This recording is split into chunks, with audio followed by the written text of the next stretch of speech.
बाबा गोस्वामी तुलसीदास जी ने लिखा कि एक बार महाराज दशरथ ने दिल में विचार किया, बताया कि एक बार भूपति मन माई भई ग्लानि मेरे सोतनाई सिया राम हरे राजा राम हरे हो सीता राम हरे राम हरे।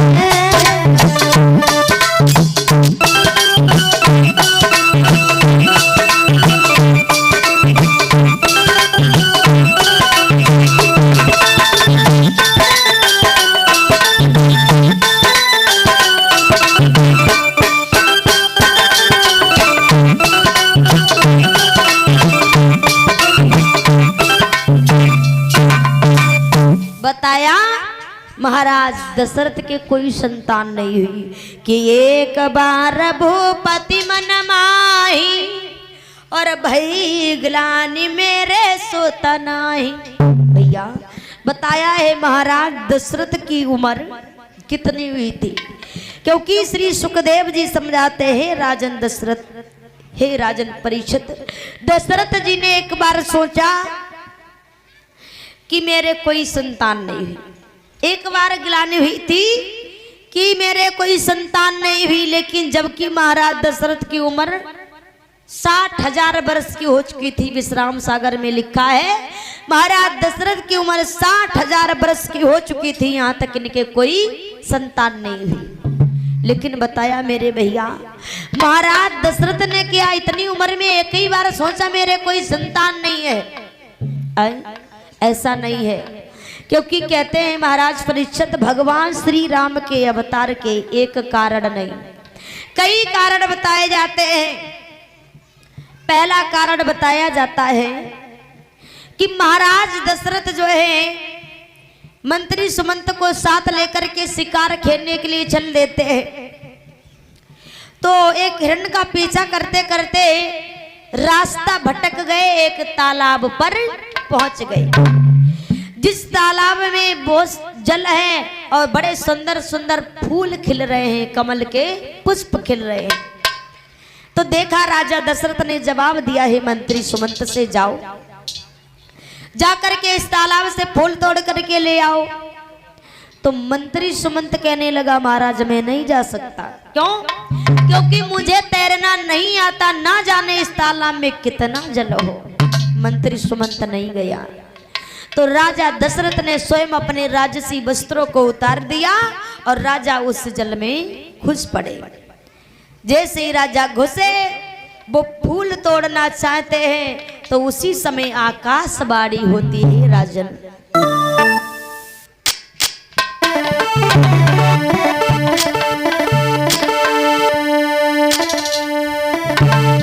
कि ओ राजा तू निर्वंशी है,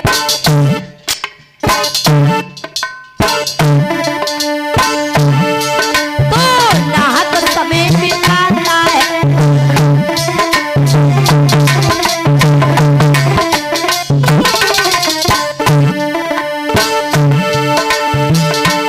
आकाशवाणी हुई हो महाराज, ओ राजा तू निर्वंशी है, क्यों नाहक समय बिताता है, आई पुत्र बिना दुनिया में रहे कर यहाँ, पुत्र बिना दुनिया में रहे तू अपना समय गंवाता है।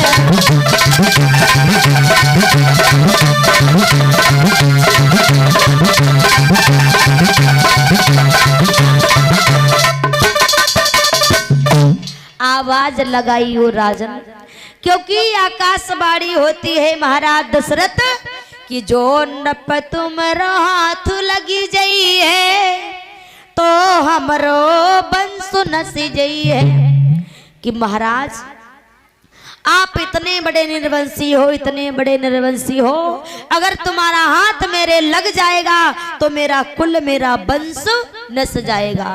वो कमल का पुष्प उनके हाथ में नहीं आया, पहला कारण। और दूसरा कारण ये था कि राजा दशरथ देवलोक में देवराज इंद्र की सहायता करने के लिए जाते थे। और जिस आसन पर राजा दशरथ बैठते थे उस आसन को जब राजा दशरथ के लौट आने के बाद देवता लोग गंगा जल से पवित्र करते थे। और सब देवता लोग ये कहते थे कि निर्वंशी राजा के आने से देवलोक का पवित्र हो गया, इसलिए इसे पवित्र किया जाए। एक दिन की बात, राजा दशरथ अपने सर की जो पगड़ी होती है वो वहीं भूल के आए। तो राजा दशरथ ने भेजा मंत्री सुमंत को, जाकर के कहा मंत्री जाओ मेरी पगड़ी को लेकर के आओ। उसी समय महाराज जब मंत्री सुमंत चला तो उसने जाकर के क्या देखा, जिस आसन पर राजा दशरथ बैठे थे उस आसन को देवता लोग गंगा जल से पवित्र करते हैं। और सब लोग ये कहते हैं निर्वंशी राजा के आने से देवलोक का पवित्र हो गया, इसलिए इसे पवित्र किया जाए, गंगा जल से पवित्र कर रहे हैं। आकर के मंत्री सुमंत ने बताया, हे महाराज तुम उनकी सहायता के लिए जाते हो, लेकिन तुम्हारे लौट आने के बाद उस देवलोक को जो है जिस आसन पे तुम बैठते हो उसको पवित्र किया जाता है। जैसे सुना महाराज दशरथ ने तो सोई सुनी के दशरथ पछताई और वही ग्लानि मोरे सुतनाई। अब महाराज दशरथ बड़े दुखी है, अपने गुरु वशिष्ठ जी के पास पहुंचे और जाकर के क्या किया,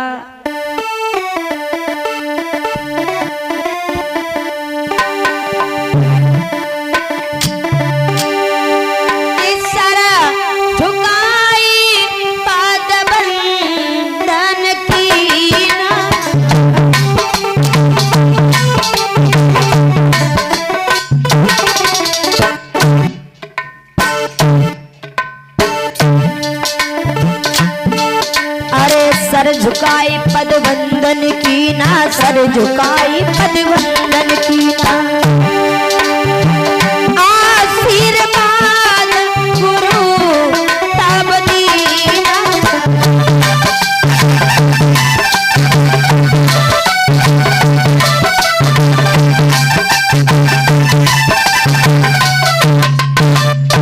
कि सर झुकाई पद वंदन की ना, आशीर्वाद गुरु तब दीना।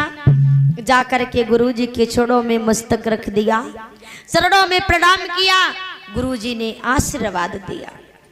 जब आशीर्वाद दिया कहा बेटा दशरथ कैसे आए हो, तो उसी समय दशरथ जी ने कहा हे गुरुदेव धीरे धीरे समय गुजरता जा रहा है,